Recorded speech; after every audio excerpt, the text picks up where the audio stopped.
فقال اليوم إني أشم عندك راية طيبة كأنها راية جدي رسول الله صلى الله عليه وآله وقلت نعم إن جدك وأطاعتك الكساء فدنا الحسين ناب الكساء وقال السلام عليك يا جدة والسلام عليك من يعمل افترى الله وكان لي أن أكون معكما ذات الكساء وقال السلام عليك يا ولدي ويا شافع أمتي قد أذنت لك فدخل معهما ذات الكساء فأقبل عند ذلك أبو الحسن علي بن أبي طالب وقال السلام عليك يا بنت رسول الله فقلت وعليك السلام يا أبا الحسن ويا أمير المؤمنين فقال يا فاطمة إني أشم عندك راية طيبة كأنها راية الشفيع وابن أم رسول الله صلى الله عليه وآله وقلت نعم وما ولديك ذات الكساء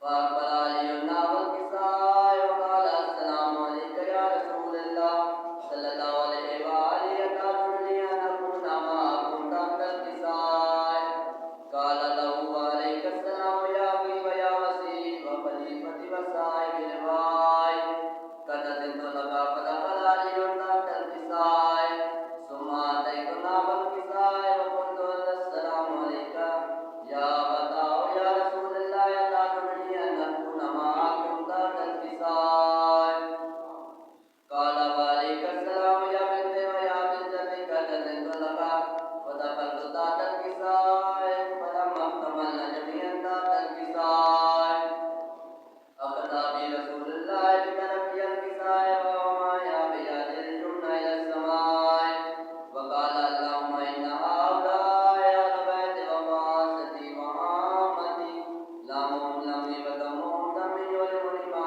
يؤلمهم ويأخذني ما يأخذهم ولا أقول ما نالهم وسلم لمن سألهم وأتوب لمن آدمهم وأوهب لمن آقهم إنهم مني وأنا منكم فجل صلواتك وبركاتك ورحمتك وغفرانك ورضوانك ولديهم أصرف عنهم رزق وكائن تدبيرا اللهم صل على محمد وآل محمد.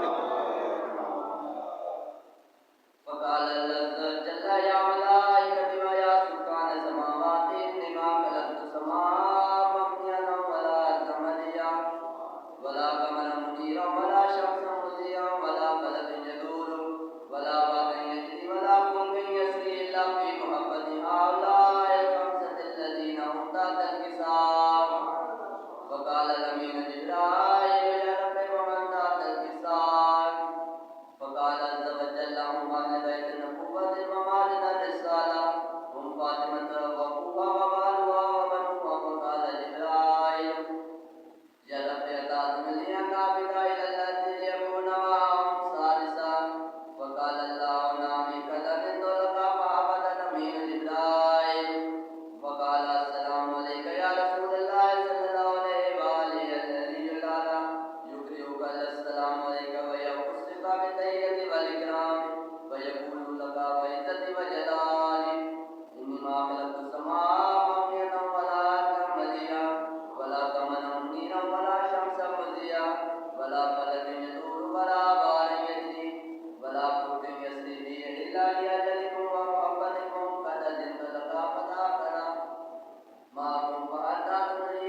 الله همه اللہ امین ولا مغموم إلا وكشف الله همه اللہ امین ولا طالب حاجة إلا وقضى الله حاجته اللہ امین وقال علي نعم الله الناس وسلنا وكذلك شيئتنا وأنصر بالدنيا والآخرة برب الكعبة صلوات اللهم صل على محمد وآل محمد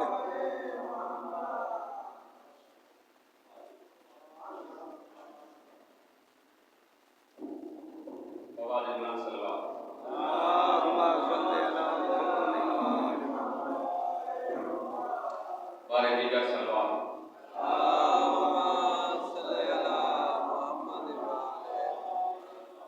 اعوذ باللہ من الشیطان الرجیم بسم اللہ الرحمن الرحیم الحمدللہ الذی جعلنا من المتمسکین بولایت علی بن ابی طالب علیہ السلام اما بعد بسم اللہ الرحمن الرحیم انا مدینۃ العلم و علی باب اللہ صلوات پڑھیں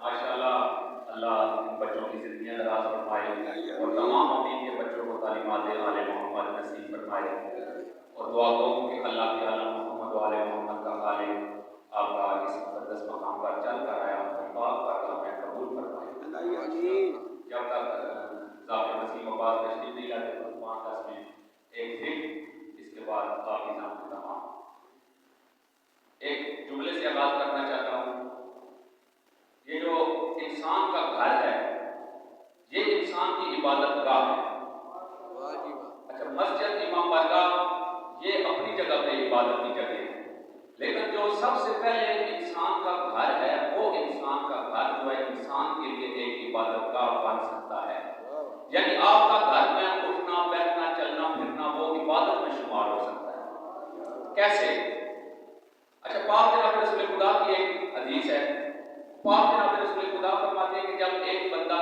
ایک والد یا ایک والدہ اپنے بچے کو پیار کرتی ہے اس کا ماتھا چومتی ہے تو 500 سال عبادت کا ثواب اس کے نامہ اعمال میں لکھ دیا جاتا ہے اب یہ عبادت ہے ایک بندہ اپنی بیوی کے ساتھ گھر کے معاملات میں گھر کے کاموں میں اس کا ہاتھ بٹاتا ہے پاک جناب رسول خدا فرماتے ہیں کہ اس کے نامہ اعمال میں 1000 سال عبادت کا ثواب لکھ دیا جاتا ہے اب یہ باتیں یہ ایک فکر ہے یہ باتیں اس لیے کر رہا ہوں یہ باتیں ممبروں پر نہیں ہو رہی ہیں تو اس لیے میں ایک فکر یہاں پہ آپ اپنے آپ کو کام نہ سمجھیں بلکہ کم از کم 10-15 خاندان بیٹھے ہوئے ہیں آپ 10-12 خاندانوں کے سرپرست جو ہیں وہ یہاں تشریف فرمائیں تو سب سے پہلے گھر کو اپنی عبادت کی جگہ بنائیں عبادت گاہ بنائیں جب آپ اچھا اگر آپ گھر میں ٹھیک نہیں ہوں گے نا گھر کے معاملات میں آپ کا جو ہے وہ نظام ٹھیک نہیں ہوگا تب تک آپ اپنے وقت کے امام تک نہیں پہنچ سکیں گے یہ یاد رکھنا اپنے وقت کے امام تک پہنچنے کے لیے اپنے گھر کے معاملات ٹھیک کرنا ضروری ہے مولا علی علیہ السلام کے پاس ایک بندہ آیا کہتے ہیں مولا وہ فلاں بندہ صوم و صلات کا بہت پابند ہے مولا کہتے ہیں کہ صوم و صلات نماز روزہ اپنی جگہ پہ واجب ہے یہ اپنی جگہ پہ ضروری ہے لیکن یہ بتاؤ وہ معاملات میں کیسا ہے وہ اٹھنے بیٹھنے میں کیسا ہے وہ لین دین میں کیسا ہے وہ رہن سہن میں کیسا ہے سب سے پہلے یہ چیزیں میٹر کرتی ہیں عبادات جو واجبات ہیں وہ اپنی جگہ پہ قائم ہیں لیکن سب سے پہلے معاملات تو گھر کے معاملات میں اب یہ نہیں ہے کہ بندہ گھر میں داخل ہوتا ہے بعد معصوم فرماتے ہیں کہ جو بندہ یہ چاہتا ہے کہ وہ دیکھنا یہ چاہتا ہے کہ میں ٹھیک ہوں یا غلط ہوں یا میں تو معصوم فرماتے ہیں کہ وہ گھر میں جب داخل ہونا اگر گھر میں اس کے داخل ہونے سے اس کے بیوی بچے خوش ہو جاتے ہیں تو وہ سمجھ لے کہ وہ ایک کامیاب انسان ہے وہ ایک اچھا انسان ہے لیکن اگر گھر میں بچے کھیل رہے ہیں بندہ داخل ہوا بچے کھیل بند کر دیتے ہیں ڈر جاتے ہیں کمرے میں داخل ہو جاتے ہیں تو وہ اپنے آپ پر نظر ثانی کرتے ہیں تو یہ وہ چیزیں ہیں جو ہمارے ممبروں پر بیان نہیں ہوتی ہیں میں ویسے کبھی کبھی ایک چھوٹی سی فکر لے کر جو ہے نا وہ حاضر ہو جاتا ہوں تو اتنی لمبی چوڑی گفتگو بھی نہیں کروں گا آپ کو زیادہ جو ہے نا وہ زحمت بھی نہیں دوں گا لیکن ان معاملات کی طرف ہمیں یاد دہانی کرنی ہوگی وقت کے امام کو ان چیزوں کی ضرورت ہے سر جب تک آپ ان چیزوں پر نظر ثانی نہیں کریں گے عزاداری مجالس عزا نماز روزہ یہ اپنی جگہ پہ عبادات قائم ہیں لیکن ان سے پہلے آپ کے معاملات ٹھیک ہونے چاہیے. آپ کے گھر کے معاملات، آپ کے بیوی بچے، آپ کے والدین، آپ کے عزیز و اقارب. میں چینل پر 3 میں نے رابطے یہاں پہ بتائے تھے کہ سب سے پہلا رابطہ آپ کا جو ہے وہ اپنے اللہ سے مضبوط ہونا چاہیے. جب تک آپ کا اپنے اللہ سے رابطہ مضبوط نہیں ہوگا، مناجات نہیں کریں گے، تب تک جو ہے وہ کامیابی نہیں ہے. ٹھیک ہے. جب آپ کے نماز کے اوقات ہیں، نماز کے اوقات میں نماز ادا کریں، اس میں اپنے اللہ سے رابطہ کریں. مناجات امیر المومنین ہیں، مناجات امام علی زین العابدین علیہ السلام ہیں. ان مناجات کو کبھی کبھی تنہائی میں اپنے اللہ سے کریں. دوسرا رابطہ کون سا ہے؟ دوسرا رابطہ آپ کا اپنے عزیز و اقارب کے ساتھ، لوگوں کے ساتھ. یہاں پہ مولا کاظم علیہ السلام کا ایک قول نقل کرتا ہوں. مولا فرماتے ہیں کہ تم اپنے عزیز و اقارب، اپنے یعنی اپنے شب و روز کو 4 حصوں میں تقسیم کرتے ہوئے ان میں سے مولا یہ فرماتے ہیں کہ ایک جو تیسرا حصہ ہے تو اپنے عزیز و اقارب کے پاس اٹھنا بیٹھنا شروع کر دو.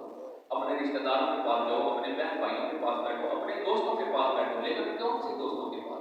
کون سے عزیز و اقارب پر؟ ایسے دوستوں پر جو تمہیں تمہاری کاموں سے آگاہ کرے. نہ کہ یہ کہ تم آتے ہی تمہاری چاپلوسی شروع کر دیں. نہیں، ایسے دوستوں کے پاس، ایسے رشتہ داروں کے پاس اٹھو بیٹھو جو تمہیں تمہاری کاموں سے آگاہ کرے. مولانا کاظم علیہ السلام فرما رہے ہیں. تیسرا رابطہ کون سا ہے؟ یعنی تیسرا رابطہ آپ کا اپنے وقت کے امام کے ساتھ. جب تک آپ کا اپنے امام کے ساتھ، امامت کے ساتھ رابطہ نہیں ہوگا، تب تک کچھ نہیں. ہم نے بڑا ہلکا سا امامت کو لیا ہوا ہے. لائٹ سا مجلس سنی 1 گھنٹہ ہم شیعہ ہیں، مجلس سن کے باہر جائیں گے، باہر جو مرضی کریں. نہیں، بلکہ جہاں جہاں آپ ہیں، آپ دفتر میں ہیں، آپ ڈیوٹی پر ہیں، آپ گھر میں ہیں، آپ گلی محلے میں ہیں، کسی بھی جگہ پر آپ ہیں، وہاں آپ کو امام زمانہ کی ضرورت ہے. وہاں آپ کو اپنے اوپر امامت کا جو ہے نا وہ لاگو کرنا پڑے گا. وہ مولا علی علیہ السلام کا اور پاک جناب رسول خدا کی حدیث ہے نا کہ اپنی مجالس کو زینت دو میرے بھائی علی کے ذکر کے ساتھ. وہ امام بارگاہ کی زینت نہیں ہے کہ امام بارگاہ میں آؤ، 1 قصیدہ پڑھو، 2 قصیدے پڑھیں، ٹھیک ہے، یہ زینت ہے. نہیں، بلکہ جہاں بھی 2 مومن بھائی مل کر بیٹھے وہیں پہ میرے بھائی کا ذکر کرو، یعنی ہمارا ذکر کرو. وہیں پہ جو ہے نا وہ وہی مجلس ہے آپ کی، وہی زینت ہے. یعنی جہاں بھی آپ ہیں وہاں پہ امامت کو آپ کبھی فراموش نہیں کر سکتے. امامت کو جہاں جہاں آپ ہیں وہاں امامت کا تذکرہ کریں. بلکہ جو آپ کی محافل ہوتی ہیں، جو دوست وہ بیٹھک میں بیٹھتے ہیں، جہاں بھی بیٹھتے ہیں وہاں کوشش کریں مولا کا ذکر کریں، مولا کا فرمان. لیکن آج کل زیادہ تر علماء اور ذاکرین کی بحثیں ہوتی ہیں کہ وہ ٹھیک ہے اور وہ غلط ہے. نہیں، ان چیزوں سے نکل آئیں. اگر کوئی بندہ پسند نہیں آ رہا رہنے دے، گزر جائیں اس کے پاس، کوئی بات نہیں.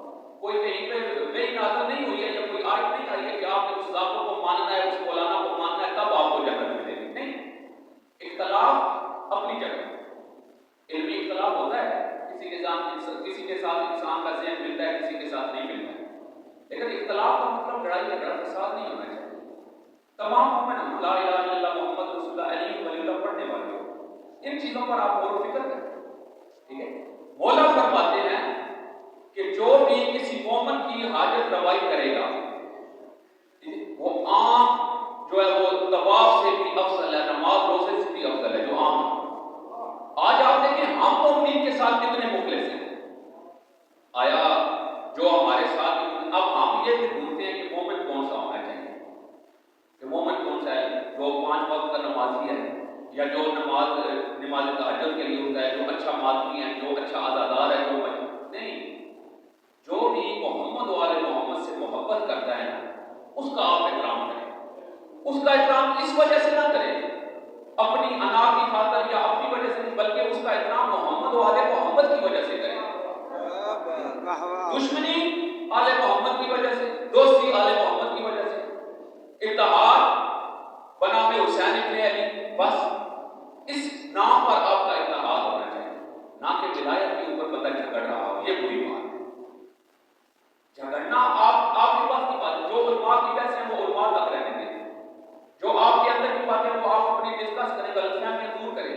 لیکن لڑائی جھگڑا نہیں ہونا چاہیے، فساد نہیں ہونا چاہیے. دشمن یہ سمجھ کے نہیں مارتا کہ یہ کون ہے، دشمن شیعہ سمجھ کے مار رہا ہے. بھائی آج دشمن جنگ کو ہمارے گھر کے اندر لے آیا ہے. آغا سید علی قمقاری صاحب فرماتے ہیں، وہ کہتے ہیں کہ دشمن ایسی چال چل چکا ہے کہ وہ جنگ کو تمہارے گھر کے اندر مسلط کر چکا ہے. گھر میں لے آیا، اس گھر کی جنگ سے بچو۔ تو آپ بزرگ ہیں، میرے بھائی بیٹھے ہوئے ہیں، یہ آپ بہتر جانتے ہیں کہ کیسے دشمن نے چال چلی ہے، اگر گھر کے اندر جنگ ہے یا نہیں ہے، یہ آپ ہم سے بہتر جانتے ہیں۔ نہیں، اس جنگ سے بچنا چاہیے، اس جنگ سے ہمیں نکلنا ہوگا۔ مولا امام زمانہ علیہ السلام کو بھی تو مصر میں تمبار حبیب ابن مزار کی ضرورت ہے نا، تو کون بنے گا؟ ہم میں سے کوئی بنے گا نا، تو کیسے بنے گا؟ جو حبیب ابن مزار مولا مظلوم کربلا کے ساتھ وہ کیسے تھے، ان کا کردار پڑھ لیں۔ چلے ہمارے پاس دوست کہتے ہیں نہیں معصوم تک تو ہم پہنچ نہیں سکتے، معصوم تک نہیں پہنچ سکتے۔ حبیب ابن مزار تو معصوم نہیں تھے نا، مالک اشتر تو معصوم نہیں تھے نا، ابو ذر غفاری تو معصوم نہیں تھے نا، ان کا کردار ہی پڑھ کر 60 70 80% ان کے ہی نقش قدم پر چلو۔ اس وقت کے امام کو بھی کسی صحابی کی ضرورت ہے۔ تو آپ کو اگر آپ یہ چاہتے ہیں کہ ہم اپنے وقت کے امام کا قرب حاصل کریں تو اس کے لیے تشیع کو جوڑنا ہوگا، نہ کہ آپ جوڑنا۔ تشیع کو جوڑیں گے، شیعت کو اکٹھا کریں گے۔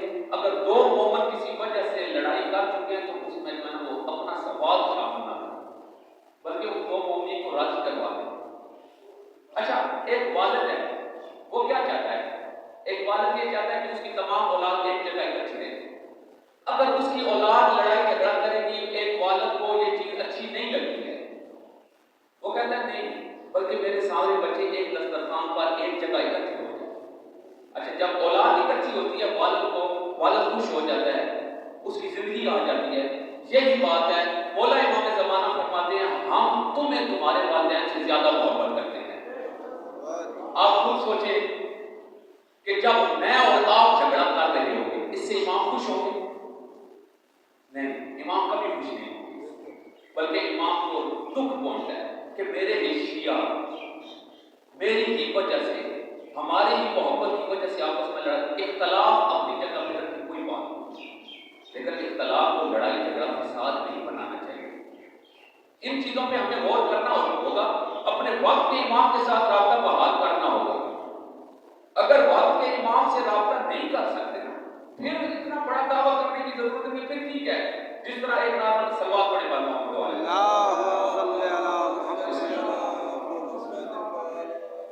اگر وقت کے امام کے ساتھ رابطہ نہیں کر سکتے تو پھر دعویٰ نہ کریں کہ ہم شیعہ ہیں یا ہم کیا نہیں، رہنے دیں، کس طرح زندگی گزرنے دیں، مطلب ماتم کریں، 3-4 پیالے لنگر کے کھا کے گھر، کوئی بات نہیں، اس طرح گزارا کریں، پھر کم از کم فساد بھی نہ ڈالیں۔ اگر شیعت کے لیے کچھ کر نہیں سکتے ہیں تو پھر فساد بھی نہ ڈالیں نا۔ اگر آپ شیعہ ہیں یا اپنے آپ کو مومن کہلواتے ہیں پھر فساد بھی نہ ڈالیں، بلکہ کوشش کریں شیعت کو جوڑیں، شیعت کو اکٹھا کریں۔ آج وقت کوئی اور آ چکا ہے، دشمن نے تمہارے اندر جنگ کو چھیڑ دیا ہے۔ آج دیکھیں فلسطین، حزب اللہ، ٹھیک ہے، شیعت جو ہے وہ تشیع میدان جنگ میں کھڑی ہے، ہمیں پتہ ہی نہیں ہے۔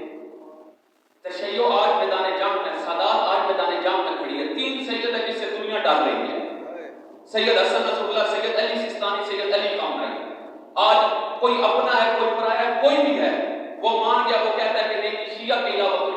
1400 سال پہلے مسلمانوں کو ایک مسلمان اس انتظار میں ہوتا تھا خیبر میں، خندق میں، کہ علی کب حملہ کریں گے۔ آج 1400 سال گزرنے کے بعد بھی مسلمان اسی انتظار میں ہے کہ علی کا بیٹا کب حملہ کرے گا۔ کو سمجھنے کی کوشش کریں، آج بھی دنیا کی مسلمانوں کی نظریں جو ہیں وہ سادات پر ہیں، دنیا کی نظریں جو ہیں وہ علی کے شیعہ پر ہیں، لیکن ہمارے پاکستان میں کیا ہو رہا ہے، ہم کیا کر رہے ہیں؟ خدا کوشش کریں، اپنے وقت کے امام کے ساتھ رابطہ بحال کریں، تشیع کو اکٹھا کرنے کی کوشش کریں، اپنے بچوں کو علم دین سکھاؤ، اپنے بچوں کے اندر علم تعلیمات عالم، جب تک تعلیمات عالم محمد نہیں آئیں گی معرفت کہاں سے آئے گی؟ جب تک تاج البلاغہ صحیفہ سجادیہ نہیں پڑھو گے معرفت کہاں سے آئے گی بھائی؟ ایک بندہ یہاں پہ ممبر پہ آ کے چٹکلے بیان کر کے چلا جائے گا، معرفت آئے گی؟ کبھی بھی نہیں آئے گی۔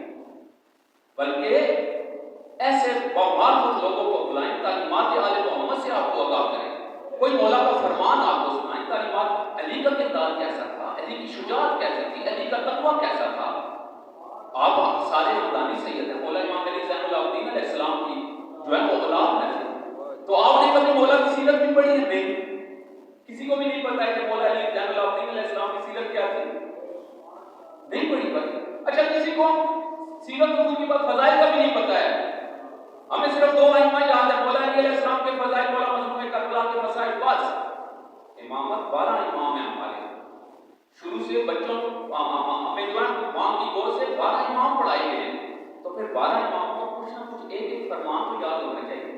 اچھا زندگی میں چھوڑ دیں، چلیں اتنا لمبا نہیں پڑھ سکتے، زندگی میں ہر امام کا ایک ایک قول یاد کر لیں، پھر دیکھیں آپ کی زندگی کیسی ہو جائے گی. ہمیں یاد ہی نہیں ہے، ہمیں پتہ ہی نہیں ہے مولا امام علی زین العابدین علیہ السلام کا کسی نے عبادت پڑھی نہیں پڑھی. چلیں سارے افغانی سادات، مولا کا ایک لفظ ہوتا ہے ذوالصفنات. ذوالصفنات یعنی گٹھ مولا. اچھا کیوں مولا کا یہ لفظ پڑھا؟ کہتے ہیں کہ مولا نے اتنے سجدے کیے، اتنے سجدے مولا کرتے تھے کہ مولا کے یہاں پہ پیشانی پہ گٹھے بن جاتے تھے اور مولا سال میں 2 دفعہ یہ گٹھے کٹواتے تھے. یہ مولا کی عبادت کا حال ہے. اور یہاں تک پھر کہتے ہیں کہ ایک دفعہ مولا باقر علیہ السلام نے اپنے ذہن میں یہ سوچا کہ میرے بابا سے بڑا عبادت گزار کوئی کہ مولا کا یہ سوچنا تھا. تو مولا امام علی زین العابدین علیہ السلام نے بلایا اور مولا باقر بیٹھا جب میرے پاس جو صحیفہ مرتضیٰ لے کر آئے. جب مولا علی علیہ السلام کا صحیفہ لے کر آئے، صحیفہ مرتضیٰ لے کر آئے، تو مولا امام علی زین العابدین علیہ السلام نے کہا کہ باقر مجھ سے بھی بڑے عبادت گزار ہمارے دادا علی ہیں. کبھی اپنی عبادت پر، کبھی اپنی عزاداری پر، کبھی اپنی مجالس پر غرور نہ کیجیے گا. ہلکا سا بھی غرور، ہلکا سا بھی فخر آتا کہ آپ گر جائیں. نہیں، ولایت بہت بڑا مقصد ہے. اگر آپ لوگ، ہم لوگ ولایت کو مضبوطی سے پکڑ لیں گے نا، کبھی دشمن ہمیں جو ہے نا بولے.